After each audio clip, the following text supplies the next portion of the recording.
Assalamualaikum warahmatullahi wabarakatuh. Adik-adikku semuanya kelas 2, hari ini kita bertemu kembali. Alhamdulillah Allah memberikan kita kesehatan dan kesempatan untuk belajar kembali. Hari ini kita akan belajar tematik, tema 2, subtema 3, pembelajaran 5 dan 6. Sebelum belajar, siapkan buku dan alat belajar kalian. Setelah itu, silakan berdoa dan yuk kita simak materi berikut ini. Masih ingatkah kamu dengan kebiasaan Benny? Ya, ia biasa bekerja sama dalam permainan.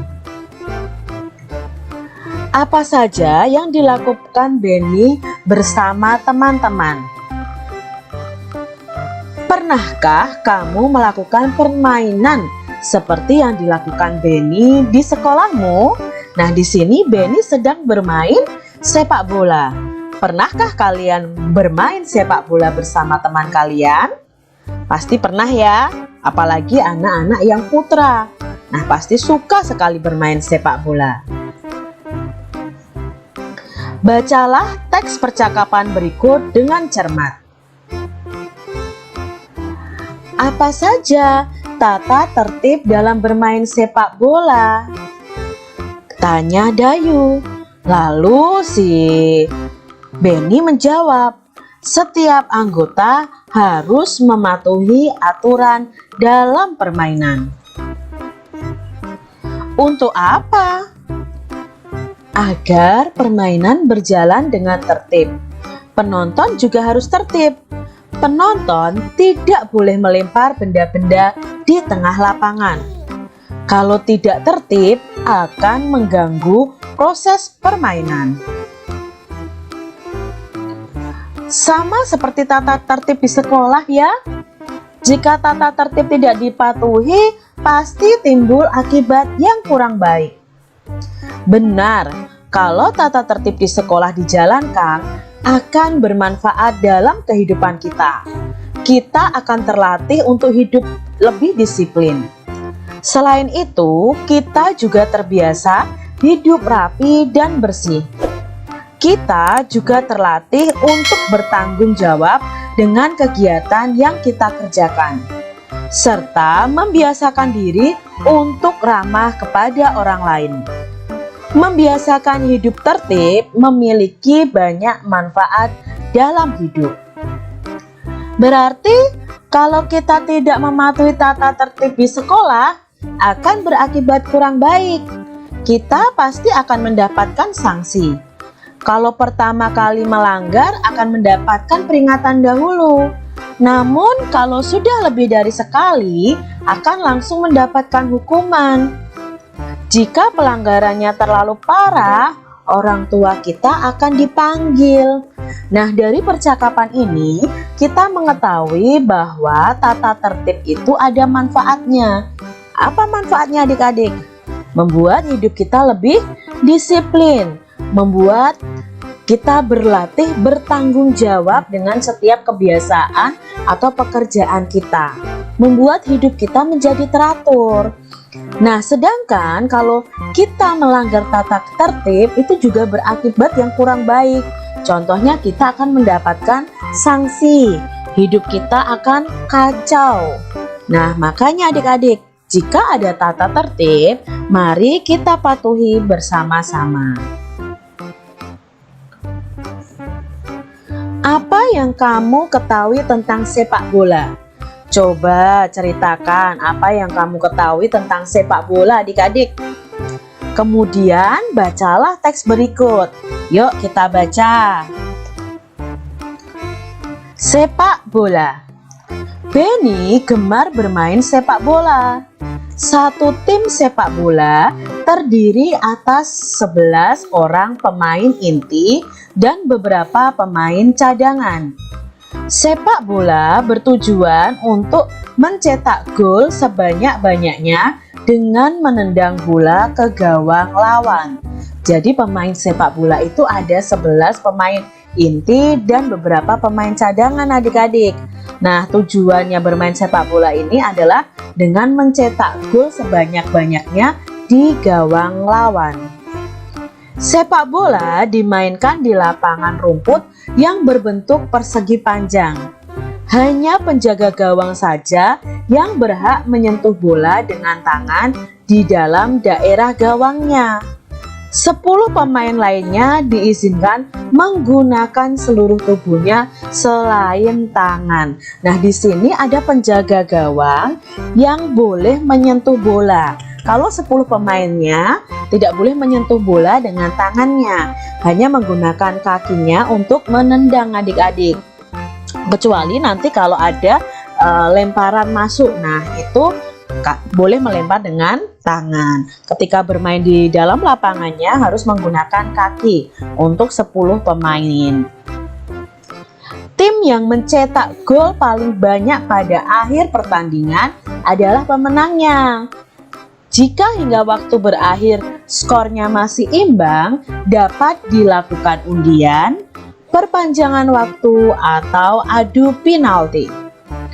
Wasit menggunakan peluit untuk memulai permainan, pelanggaran, dan akhir permainan. Nah, di sini kalau sampai akhir pertandingan skornya masih imbang, bisa diundi atau diberi perpanjangan waktu sampai salah satu timnya itu mencetak gol dan adu penalti. Di sini yang mengatur jalannya permainan sepak bola adalah wasit. Nah, wasit ini mempunyai peluit dan nanti ada kartu. Nah, kartu ini untuk memperingatkan pelanggaran saat bermain sepak bola.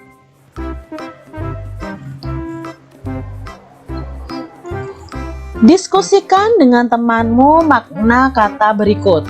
Buatlah kalimat dengan menggunakan kata-kata tersebut. Nah, di sini ada kata-kata yang sesuai bacaan tadi.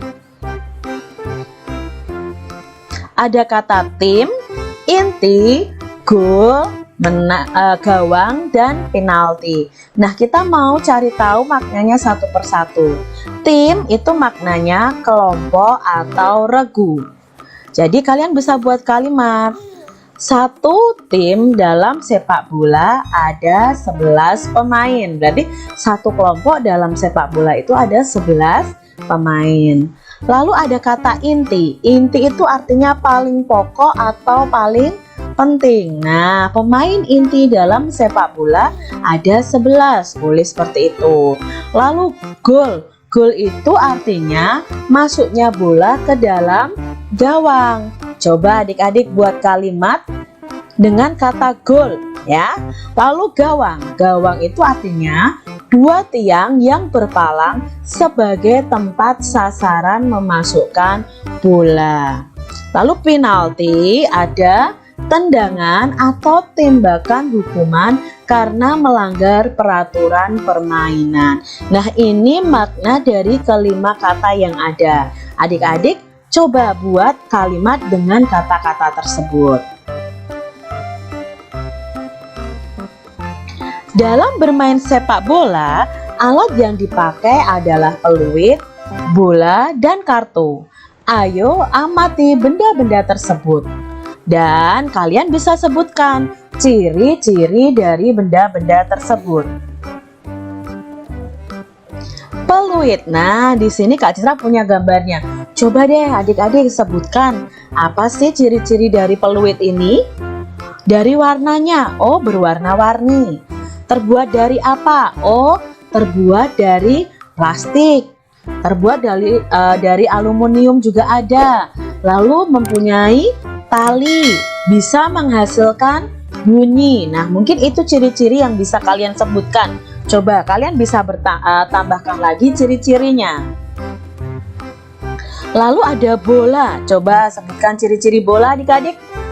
Ya, misalnya nih ya, berwarna putih, biru, atau putih, hitam ya. Ada tulisannya, berbentuk bulat. Di dalamnya ada gasnya, ya kan? Ada udaranya di situ.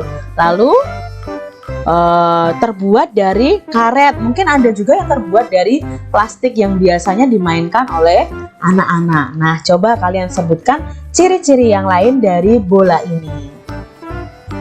Lalu ada kartu dalam sepak bola. Nah, ini adalah kartu yang dipegang oleh wasit. Nah, kartu ini dipakai wasit untuk memperingatkan tentang pelanggaran. Jadi, kalau kartu yang dikeluarkan kuning berarti itu pelanggaran yang ringan. Jadi tidak perlu ada hukuman keluar. Tapi kalau sudah kartu merah, itu berarti pemain tersebut harus keluar lapangan dan tidak boleh bermain lagi. Kita cari tahu ciri-cirinya. Nah, ciri-cirinya yang pertama berbentuk persegi panjang, berwarna kuning dan merah, ya ta? Terbuat dari kertas ya. Nah, di sini kalian bisa sebutkan ciri-ciri yang lain. Begitu adik-adik. Masih ingatkah kalian tentang pembagian yang bisa diubah dalam perkalian? Nah, pembagian itu bisa dicari hasilnya dengan kita mengubah dalam bentuk perkalian. Ini adalah contoh soal yang kita akan cari tahu jawabannya dengan mengubah pembagian tersebut ke dalam perkalian. Jadi di sini kalian bisa lihat dulu bahwa 27 dibagi 9 sama dengan titik-titik, karena titik-titik dikali titik-titik sama dengan titik-titik. Nah, nanti yang kita kerjakan yang bawah ini dulu adik-adik, baru kita ke pengurangannya. Kita cari dulu hasilnya 27 dibagi 9. Kita ubah 27 dibagi 9 sama dengan titik-titik menjadi perkalian. Nah, bentuk perkaliannya seperti ini adik-adik. Jadi titik-titik dikali 9 jawabnya 27.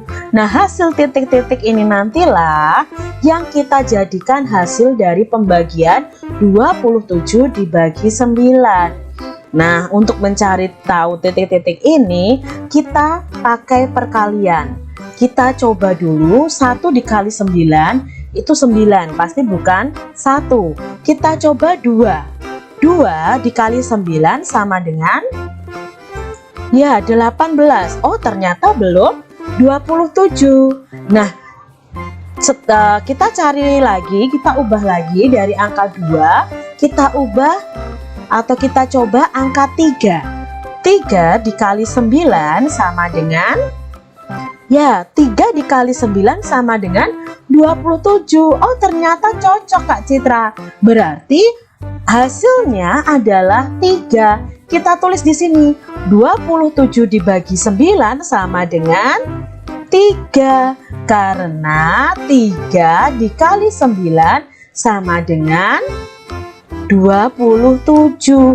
Baru kita tulis pengurangannya. 27-nya dikurangi 9 sebanyak 3 kali sampai sampai hasilnya adalah 0 ya. Jadi kita tulis begini, 27 dikurangi 9 dikurangi 9 dikurangi 9 sama dengan 0. Jadi 27 dibagi 9 adalah 3.